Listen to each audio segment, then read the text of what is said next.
record this today without the green screen being taken away because I've got some kind of neon futuristic kind of styling.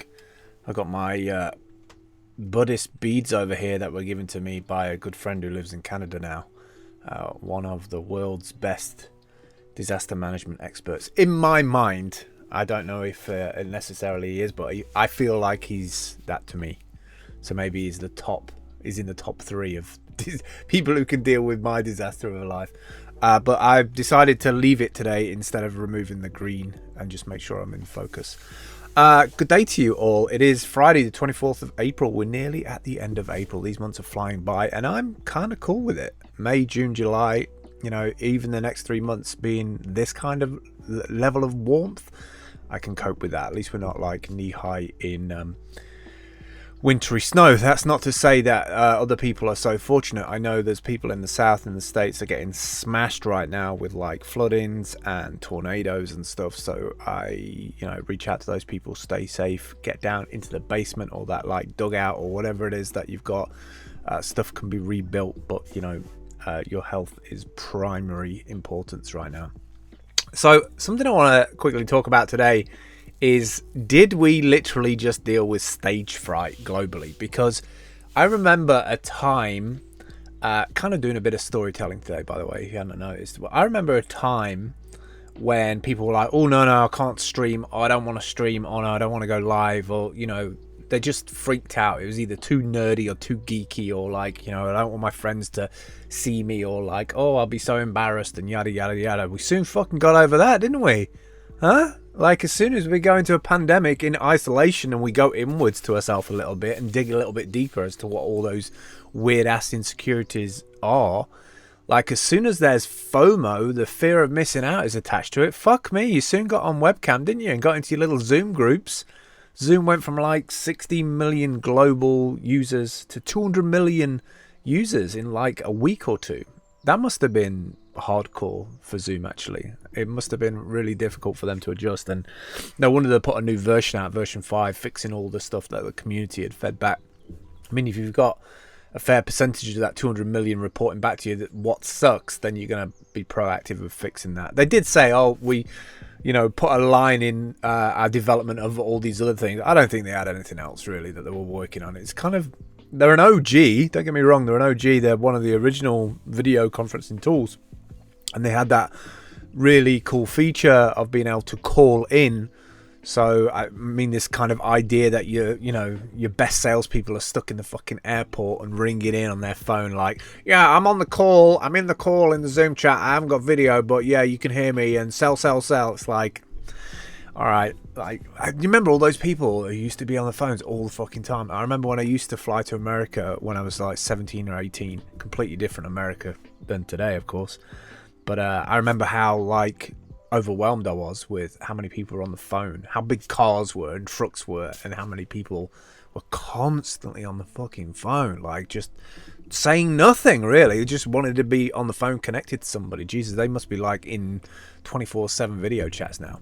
Anyway, I'm kind of interested what it was that pushed people over the edge, and I think it's just the fear of missing out and being lonely, not being connected with people.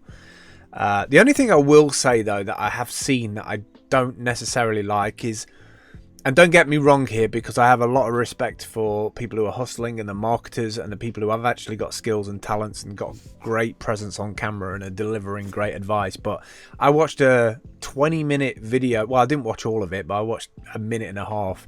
A 20-minute video of like a Zoom room full of video influencer celebrities working together. Nobody's saying anything. It was just this like 20 minutes of video dead space basically uploaded to the internet, and it's almost like that guy who just records himself in silence for like 30 minutes to an hour. And I was like, yeah, I get it, you all want to be together and you feel accountable to each other in this 20 minutes, and therefore you feel like you need to be more productive because it's on you, because you're with a group of people, and so at the end of it you want to discuss what you managed to achieve. I get that, but also it's storage space on the internet. We're just storing this 20 minutes of these people saying nothing and you're just watching it. It's like, Yeah, I'm not sure about that. I don't know how I feel about that. Maybe is it useful? I guess it's useful to see people together, and so that sends a message of like collaboration. I get that. I know. I felt weird about it anyway. What else? I wanted to. So that's kind of crazy. People are now doing video chat. You know, I wonder how many people who are gonna change their business completely because of this. I wonder how many people who are actually like, fucking hell, I really like enjoy my home and I want to stay at home now. I don't actually want to commute. I don't want to go anywhere. I wonder if it'll have that impact. I know I'm seeing a lot of people who are getting paid their $1,200. You know, have businesses who they've been paying their tax and therefore they're getting the first amount of money come through. And I'm sure a lot of those people are now setting up businesses. It was $1,200 that they never had before. And it might just push them over to actually set up that dream hobby business that they've always wanted to do, which I hope happens, because that would be fucking awesome as we kind of... I mean, it's going to take a while before we come out of this. I kind of see this as a couple of year play, if not longer. This is a great time to build all of those services, all of those systems for you as a human being, right? Things that can accrue you money or assets or resources while you sleep, and be completely mobile when you do that. I think that's going to be a crucial... I mean, if you take something like the film The Road, right? It's a very, very sad film with the dad and his son, and they've got like this shopping cart. And if you haven't seen it, by the way, probably watch it with a few people. Don't watch it on your own. You'll probably become miserable as fuck while you're isolated. But it's this film of like determination and striving, and ultimately his dad dies, but he's kind of imparted all this knowledge and skills on the road, on the journey before he gets to the sea. And unfortunately his father dies at the end of it. I've ruined the film for you, but I'm sorry. But like, you know, life's hard. And where was I going with that? My point is that, you know, in some ways the digital version of that is you could still have all these systems operating even if you're disconnected from them. So you could kind of check in, or you can get updates. I mean, there's so many different ways of being like updated. I saw a router the other day that I can send SMS messages to reboot it and to do various things, or for it to report back to me if the bandwidth or weird things are happening, which I thought was really cool, is using a system integrated into a system that's been around for decades. I don't know where I was going with that. But collaboration is here, right? Collaboration is totally here now. We have got people doing virtual choirs together, like people who would normally get together and practice together. They're kind of getting on the internet and using Zoom. So that kind of like, we're in this really weird space where all the people who said they would never do it are now doing it, and quickly. It all happened really quickly. Everybody's retooling. In the last, 24 days, I've had 30 new students take one of my biggest courses.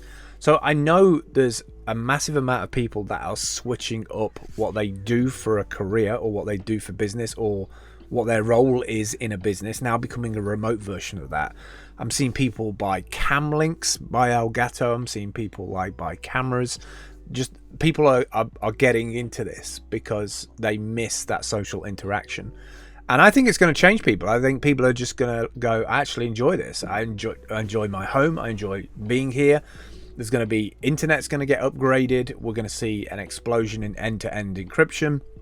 You know, apart from the fact that in England, they're trying to set fire to all the 5G aerials, which is like, okay then. I think we'll see an explosion in data rates as well. The faster we can get to a point as a species where, and I think Elon Musk is thinking about this with his very bright satellites that he's putting up there.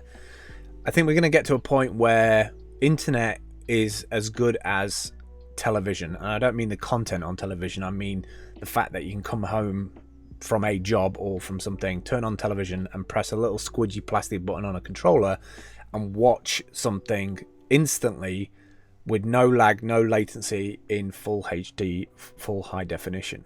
The moment that everybody has something that has no lag, no latency, is when it will become so seamless that we'll start to really fucking innovate.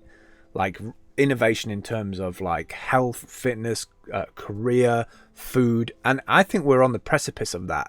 I think the next part of that for me is we've started to do the local thing where we're looking out for people and buying food and doing runs and getting flour. I'm seeing butchers buy flour for people. Like they don't deal with like bread and flour, but there's a demand, so you meet the demand. I can see us building out microgrids, street by street level, of solar canopies in a street, and then having those solar canopies I nearly said cannabis solar canopies feeding into battery technology that is distributed and shared across the street. And then all of a sudden you have a situation where it's like, what are we paying for electricity for? Coal fired or even nuclear, if we can go micro, if we can go local. And so that will probably come out of necessity. I mean, just look how things have changed so quickly in a month. Look at Delhi. Like, Delhi was covered in smog, and now it's like completely clear. So we have an opportunity. I think we have a small time frame to do it before we just go back to how things were before, which would be sad, because there's so much we could learn from doing this, and I hope we do learn from doing this. I also wanted to do a little bit today about the death and rebirth of influencers, but I think I'll save that for tomorrow.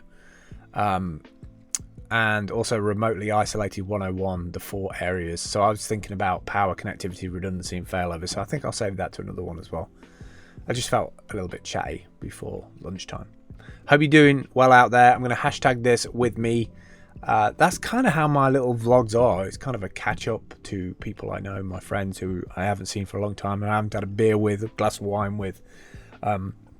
Obviously thinking of my daughter, obviously thinking of my partner and their families, and just stepping up every single day, just doing a bit when I can. All right, I'll catch up with you soon. Take care. Bye.